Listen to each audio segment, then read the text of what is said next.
सलाम हिंदुस्तान दोस्तों, Hyderabad vlog series के 40वें वीडियो में फ़िलहाल मैं आपको लेकर चल रहा हूं कृपालू केव्स के अंदर, लेकिन स्क्रीन पर दिए गए शब्दों के अर्थ और उनके सेंटेंसेस भी बताऊंगा। कृपालू केव्स, दाखिल होते ही ऐसा लगता है जैसे हम किसी पुराने ज़माने की पुराने ज़माने में पहुंच गए या पुराने ज़माने की गुफा में पहुंच गए।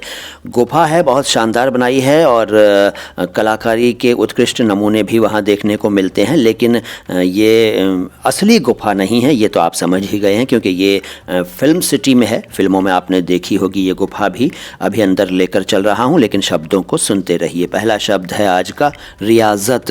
रियाजत उर्दू में अरबी से आया, इसका मतलब है कम खाना, कम बोलना, नफ्स को मारना, मेहनत करना, तपस्या, खुदा की, ईश्वर की याद में डूबे रहना, सांसारिक माया मोह से दूर रहना, और इसके अलावा व्यायाम यानी एक्सरसाइज, मजदूरी, परहेजगारी और अभ्यास भी इसके अर्थ हैं। डिवोशन भी इसका एक अर्थ है। इसका एग्जाम्पल ये हो सकता है कि सन्यासी लोगों का वक्त रियाजत में गुजरता है। इसके बाद रियाजती।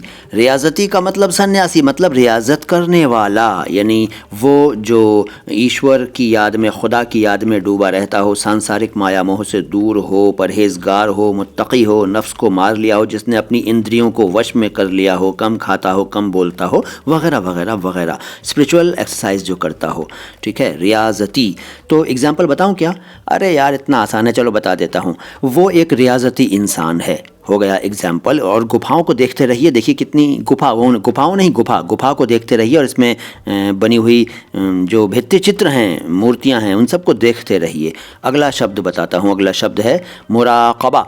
इसको मराक़बा कहते हैं लोग, लेकिन ये मुराक़बा है। अरबी से उर्दू में आया, इसका मतलब है ध्यान अवस्था, समाधि लगाना, योग, दुनियावी बातों से दूर रहते हुए ईश्वर में ध्यान लगाना, गौर व फिक्र करना, यानी ये कुछ रियाजत जैसा ही शब्द है। और मुराक़बा का अर्थ मतलब सेंटेंस वाक्य, उदाहरण ये हो सकता है कि जब मैं उनके कमरे में पहुंचा तो वो मुराक़बे में थे।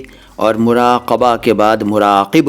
मुराक़िब का मतलब है मुराक़बा करने वाला, यानी वो व्यक्ति जो ध्यान अवस्था में हो, जो समाधि लगाए हुए हो, जो गौर व फिक्र करता हो, जो योग करता हो, जो दुनियावी बातों से दूर रहते हुए ईश्वर की साधना में लीन हो, उसे कहेंगे मुराक़िब, समाधिस्थ व्यक्ति।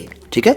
और इसका एग्जाम्पल ये हो सकता है कि मुराक़िब को कभी भी डिस्टर्ब नहीं करना चाहिए। इसके बाद मुराक़बा गाह, यानी वो जगह, गाह का मतलब जगह होता है फ़ारसी में, आपको मालूम है। मुराक़बा जो है उसमें गाह मिला दिया तो बन गया मुराक़बा गाह, यानी मुराक़बा करने की जगह, यानी वो जगह जहाँ ध्यान लगाया जाए, जहाँ समाधि धारण की जाए, जहाँ पर ध्यान अवस्था में योग की मुद्रा में बैठा जाए, तो उसे कहेंगे मुराक़बा गाह।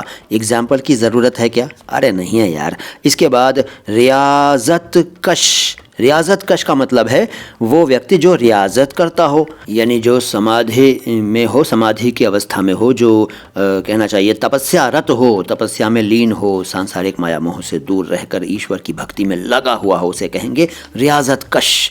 और इसका एग्जाम्पल ये हो सकता है कि मेरे दादाजी एक रियाज़त कश इंसान हैं, या मेरे दादाजी रियाज़त कश हैं। और इसे रियाज़त गर भी कहते हैं। जी हाँ, रियाज़त कश को रियाज़त गर भी कहते हैं।